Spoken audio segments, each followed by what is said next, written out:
윤석열 입장에서는 아까 이제 심리적 쇼크 상태라고 말씀하셨는데 특히 이제 김태효가 진술을 했다라는 거 지금 들어보면은 들어가서 술술 불었다는 거예요. 특검에 가서. 그렇습니다. 조사도 금방 끝났고 이게 일전에 윤석열이 이제 성훈이가 배신했을 리 없다 뭐 이렇게 말한 걸로 전해지기도 했었는데 어떤 생각할까요? 김태효의 이런 진술. 김태효는 윤석열 체제에서 외교안보 분야에서 가장 실세로 군림했던 사람이고 뭐 국회에 나와서 여러 가지 뭐 아나무인적인 태도도 보였었고 그런 사람인데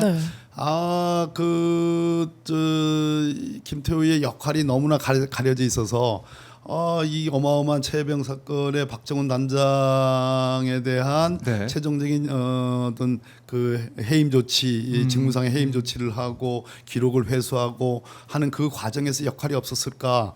이 용산 대통령실 안에 말 그대로 법무비서관 뭐 주진우 의원 아니겠습니까? 공직기강 비서관 이시원이라는 검사 출신의 비서관이 있었고 이런 법률 전문가들이 있었고 유재은 법무관리관이라는 국방부 내에 있었고 물론 이종석 국방부 장관이 있었고 그밖에 이제 경북경찰청에 뭐 이런 관련자들이 있었는데 여기에 8번 9번의 윤석열의 통화가 있었다. 심지어 저도의 그 휴가를 가서조차도 통화를 했다. 그것이 박정훈 단장 직무해임 과 시간적으로 일치한다. 또 기록을 가져오는 그 시간과도 일치한다. 자, 정황은 다 있었는데 김태효를 갑자기 이렇게 뭐 특검 시작한 지 얼마 안 되잖아요. 그게 부르길래 또 순순히 응한단 말이에요. 응했단 말이에요. 그러면 이거는 뭐냐면 둘 중에 하나입니다. 김계환 사령관의 해병대 사령관의 적극적인 진술 변화가 있거나 물증으로서 포렌식을 해서 그 소위 비아폰이라든지 이런 것들에 대한 어느 정도의 어떤 물증을 확보했거나 둘 중 하나거나 둘 다이거나 그렇기 때문에 김태우의 심경 변화가 있었고 그 경로를 인정을 하는 경로소를 인정하는 진술이 있었다고 이렇게 봐야 될 것 같습니다. 윤석열이 그 감옥에서 이제 수감되어 있는 곳에서 이 소식을 다 듣고 이제 다들 나를 버렸구나 이런 생각을 좀 하고 있을 것 같긴 하네요. 네. 그래서 난 고립무원이다 이런 얘기도 했을 수도 있겠네요. 네. 전략상 고립무원이지만 진짜 고립무원 되는 게 아니야. 근데 사실은 윤석열이 이렇게 재구속된 상황에서 김성훈이나 강희구나 뭐 특히 이제 김태효나 진실을 얘기할 수밖에 없는 그런 상황일 것 같기도 하고요, 그렇죠? 이게 이제 흐름이라는 게 있거든요. 형사사법 절차에서도 흐름이라는 게 있는데 말 그대로 윤석열의 집권 3년 동안 윤석열은 그 검찰을 철저하게 철권을 통치를 통해서 장악하고 그를 통해서 소위 야당 탄압과 이재명 당대표에 대한 탄압을 끊임없이 해왔잖아요. 그 당시는 그것이 쾌도난무처럼 왔습니다. 그래서 막 구속이 될 줄 알았고 뭐 무슨 형이 나올 줄 알았죠. 그러나 정말 말 그대로 누구도 예측하지 못하는 내란이 벌어진 거예요. 그리고 세상이 바뀐 겁니다. 바뀌고 이재명 대통령 정부가 탄생을 한 겁니다.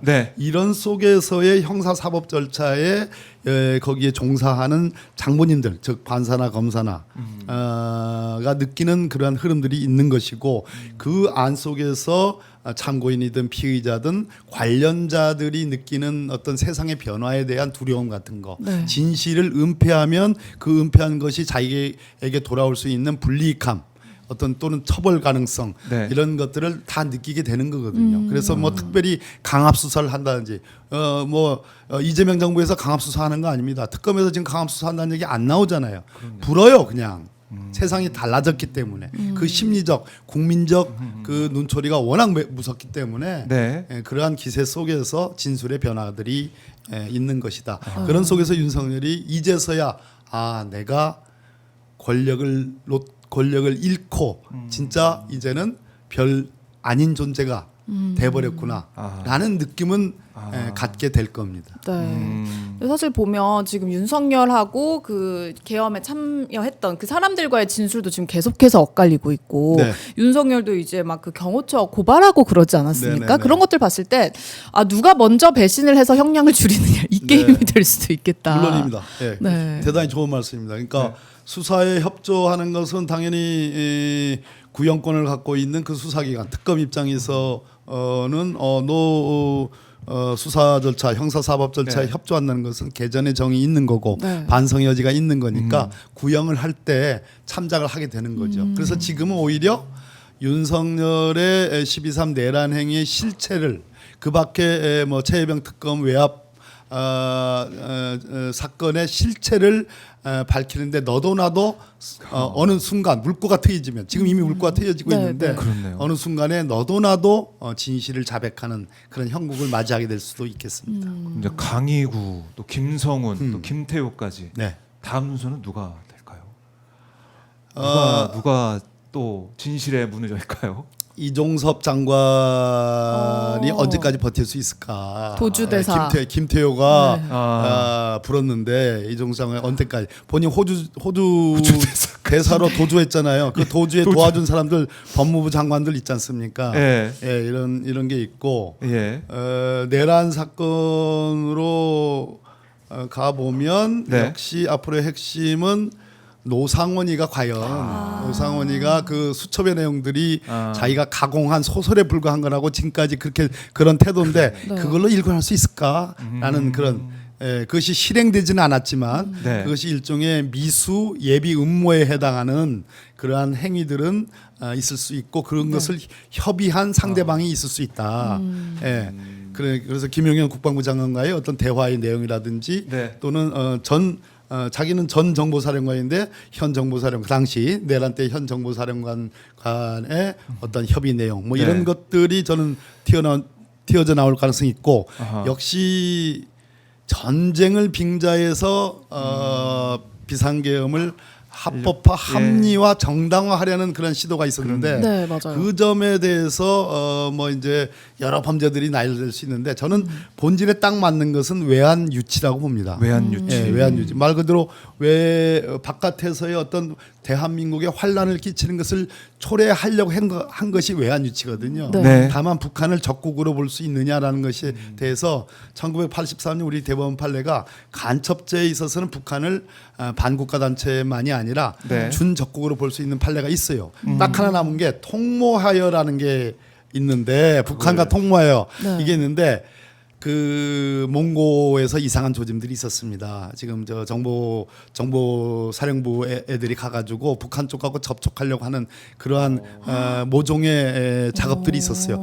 그 부분에 대한 진술이 나오면 적어도 외환 유치의 미수까지는 저는 처벌할 수 있다 이렇게 보는 사람입니다. 네. 그런 것들이 앞으로의 아주 큰 관심사항. 외환죄 관련돼서 예, 그렇습니다. 지켜봐야 된다.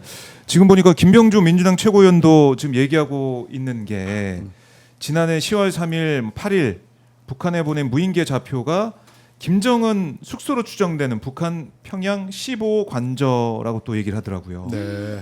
그러니까 이게 김정은 숙소까지 겨냥한 그럼 이건 대놓고 아예 전쟁을 하겠다는 의미인 거잖아요. 제한적인 네. 국지전을 초래하려 했을 가능성이 높다고 이렇게 보여지는 것이죠. 비상사태를 할 수밖에 저희 없는 상황을 저 만들기 무인기 평양 운용의 최초 예. 저 폭로자가 저입니다. 그러셨어요? 예, 제가 국방위 잠깐 했는데 그때 네. 12.3 내란 벌어진 직후에는 국방위 있었습니다. 네. 제가 자랑하는 건 아니고요. 네. 아무튼 근데 잠깐 계셨던 거 치고 네. 엄청나는데. 그때 드론사에서 운영을 했던 저 무인기 침투 그때 제가 첫 번째로 얘기를 했었습니다. 오. 그러셨군요. 그리고 예. 이 시점을 두고 봤을 때 뭐 아까 말씀하셨던 김태효라든지 뭐 네. 김용현이라든지 국회에 와서 예. 국회의원을 대하는 그 태도가 굉장히 오만하지 예, 않았습니까? 만화무인께 네. 기억납니다. 그러니까 이렇게 돼서 저렇게 돼서 어차피 이제 전쟁 나면 우리 계엄할 건데 너네 어떡할래? 이런 태도로 저는 보여지더라고요. 그런 것도. 김용현 당시 국방부 장관의 그 국방위에서의 저희 문답 과정에서 네.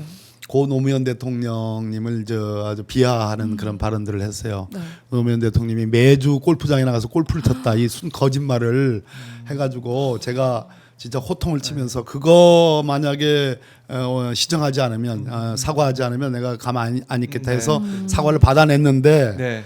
그러고 나서 그 국방위가 회의가 종료되고 나서 쭉 한 바퀴 돕니다. 의원들하고 악수를 하려고. 네. 그때 김용현의 그 눈초리를 제가 잊을 수가 없어요. 그러니까 사과는 했지만 예. 지금 생각해 보니까 그 눈초리는 너 나중에 한번 두고 보자. 그러니까. 그런 느낌이었습니다. 아니나 다를까 나중에 비상계엄이 있었고 네. 잘못하면 이제 저도 노상원처럼 됐으면 저 서해바다 어딘가에 정말 네. 끔찍한 일이 끔찍한 일이 일어날 벌어질 수도 뻔했어요. 있었는데. 그렇습니다. 예. 그러니까 그때 김영현을 비롯한 이 사람들은 다 이제 계획을 하고 있었으니까 그러면요. 이제 예. 너 이제 끝났다 뭐 이런 식의 그러면요. 생각을 예. 하고 있었을 것 같다. 이건 외환 유치죄 아까 언급하신 공모 부분이 있지만 네. 미수도 사용입니까? 그러면 미수죄가 처벌이 돼요. 처벌이 근데 됩니다. 외환유치죄 미수죄가 처벌되니까 되는데 그 미수도 이제 그 고의의 대상은 예. 기수하고 큰 차이는 없습니다. 아. 그러나 통모하려고 했던 네. 아까 제가 말씀드렸듯이 몽고에 가서 북한 당국과 접촉을 해서 우리 북풍이라는 거 예전에 많았잖아요. 그래서 통모하려고 했던 그러한 증자만 어떤 그 발견이 되면 네. 저는 외환유치로 기소하는 가능성이 있다고 보는 겁니다. 그래서 판례를 만들어내야 됩니다. 아, 이 전에는 그런 판례는 전혀 없는 예. 거죠? 아니 정말 저런 전무후무한 거를 대통령. 시도하려고 하는 사람이 대한민국에 네. 과거의 독재자들은 저 정도 저 정도까지 안. 정말 최고의 악질 독재자를 네. 야. 우리가 만났었습니다. 그러니까요. 저희가 이제 다룰 게 너무 많은데 근데 이것도 좀 궁금해요. 네. 의원님. 내란 사건 수사는 이제 조은석 특검 팀이 이 비상계엄 선포 직후에 국민의힘 몇몇 의원이 이제 국회 비상계엄 해제 요구 의결을 방해했다는 의혹. 네. 그 당시에 뭐 윤석열이 추경호, 나경원 뭐 통화했다는 네, 것도 네. 알려지기도 했었는데 네. 소규모 전담팀을 꾸려가지고 기초적인 사실관계들을 파악하고 있는 걸로 확인이 되고 있습니다. 네. 이건 좀 어떻게 보고 계십니까? 특검 입장에서는 하고 싶은 수사 영역일 겁니다.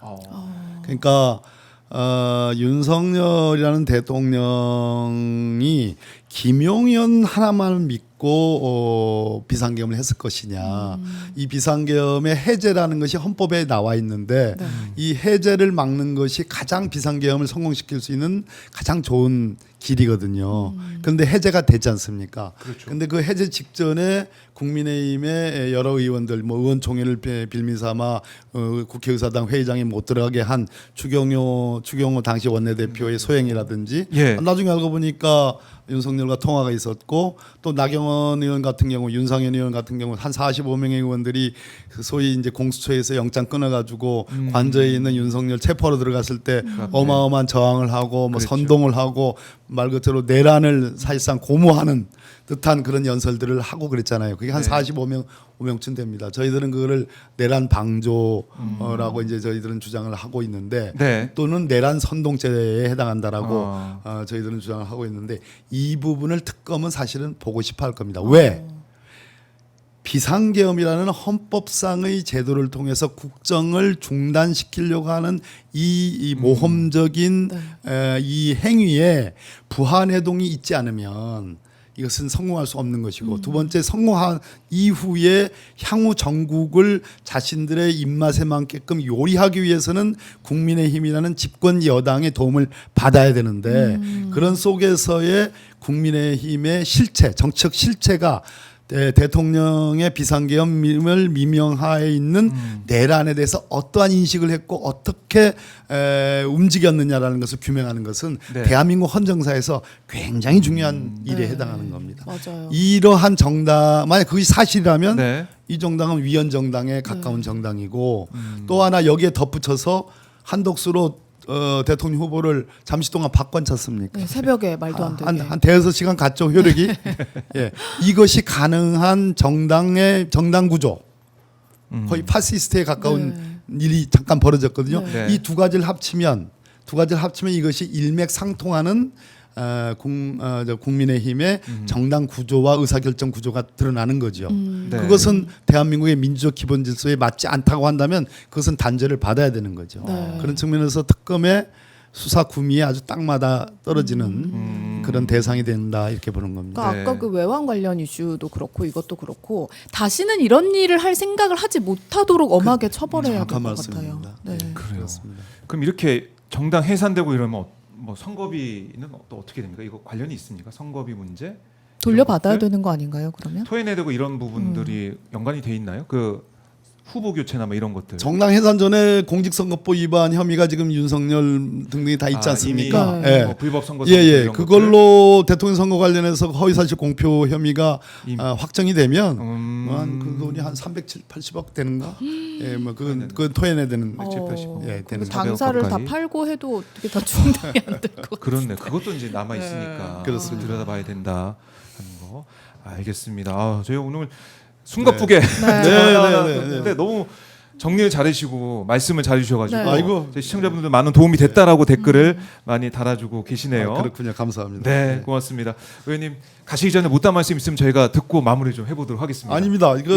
지금 3대 특검이 나름의 다 개성을 갖고서 뭐 한 분은 정통 특수부 검사 출신, 한 분은 판사 출신, 네. 한 분은 군 법무관 출신. 이 세 분의 각각의 개성과 특징을 갖고서 아주 수사를 잘 하고 있습니다. 근데 결국은 이 3대 특검이 만나게 될 가능성이 저는 높다고 봅니다. 결국 그 만나는 대상은 아시다시피 두 사람. 예. 예, 그렇게 해서 수사가 최종적인 종착점에 이르게 되면 결국은 대한민국 지난 3년 반 국민을 그렇게도 힘들게 했고 나라의 국격을 떨어뜨리는 실체들이 다 드러나게 되고 거기에 합당한 엄정한 처벌을 받게 될 겁니다. 네, 알겠습니다. 많은 국민들이 좀 기대하고 기다리고 있을 것 같습니다.